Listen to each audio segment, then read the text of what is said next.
On continue cette série de vidéos sur l'investissement aux USA, en particulier à Cleveland. La question que tout le monde me pose, c'est pourquoi investir finalement aux États-Unis? Bon, il y a une garantie auprès du locataire qui n'existe pas, qui n'a pas d'équivalent en France. Un Américain bénéficie d'un credit score, c'est-à-dire d'une note sur 860. Finalement, c'est un indicateur de fiabilité et de qualité de signature financière.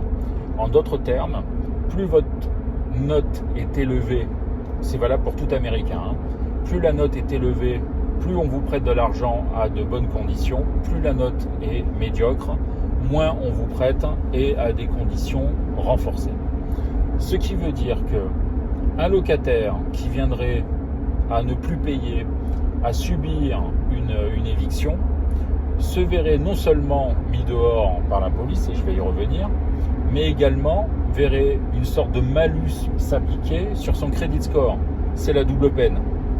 Donc ce qui veut dire qu'un locataire qui est en situation très difficile préférera la plupart du temps partir plutôt que se voir expulsé, puisque non seulement il va perdre son logement, mais en plus il aura les plus grandes difficultés par la suite pour pouvoir relouer.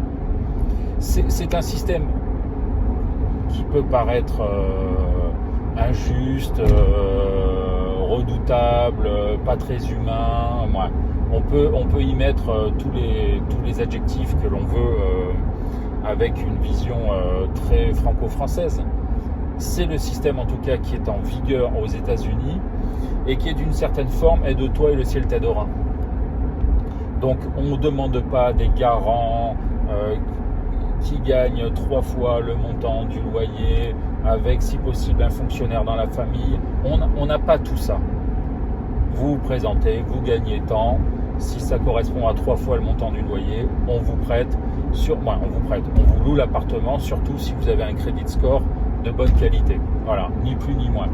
Donc ça a ses atouts, ça a ses inconvénients, mais pour l'investisseur, pour le propriétaire, savoir que la propriété privée c'est sacré et que le locataire aura un malus, souffrira du fait de ne pas avoir honoré ses engagements, c'est une vraie sécurité. Ça, c'est le premier point. Le second point, c'est le fait que le locataire qui est indélicat, qui ne paye pas, peut être expulsé très rapidement.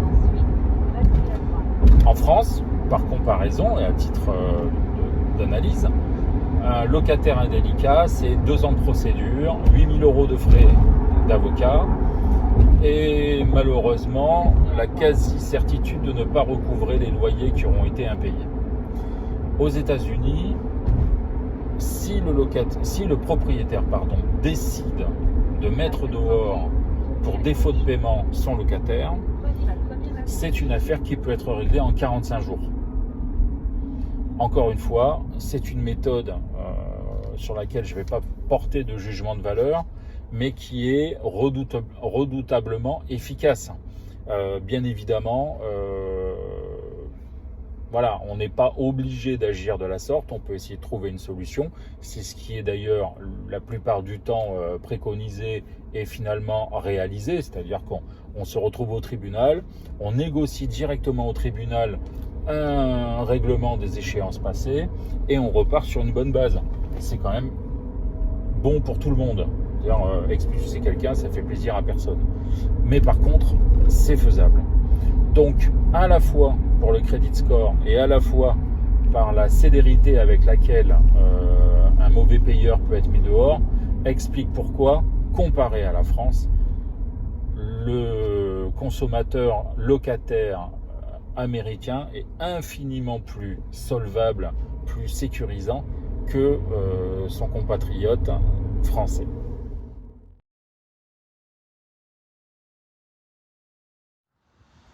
Nous voilà dans le quartier de Clark Fulton, sur Sackett Avenue. Donc très belle maison, très beau quartier, pardon, bien entretenu. Et la maison qui est à vendre, c'est celle-là, qui est derrière l'arbre. Je vais essayer de la prendre un peu mieux. Voilà. À côté, vous voyez les décorations concernant Halloween. Donc ici, il s'agit d'une 4 chambres, une salle de bain et demie, et qui est au prix de 80 000 $. Donc là, très clairement, on est à minima sur le 1% rule, la loi du 1%. On est bien au-dessus. Donc le quartier de Clark Fulton est très différent d'une rue à l'autre, donc il faut quand même être assez vigilant.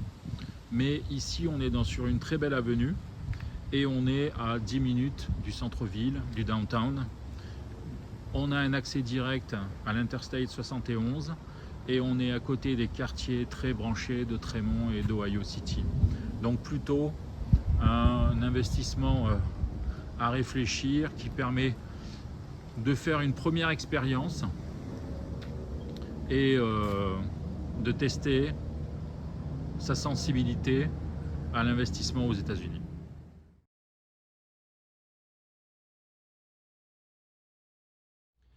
Nous voilà toujours dans le quartier de Clark Fulton.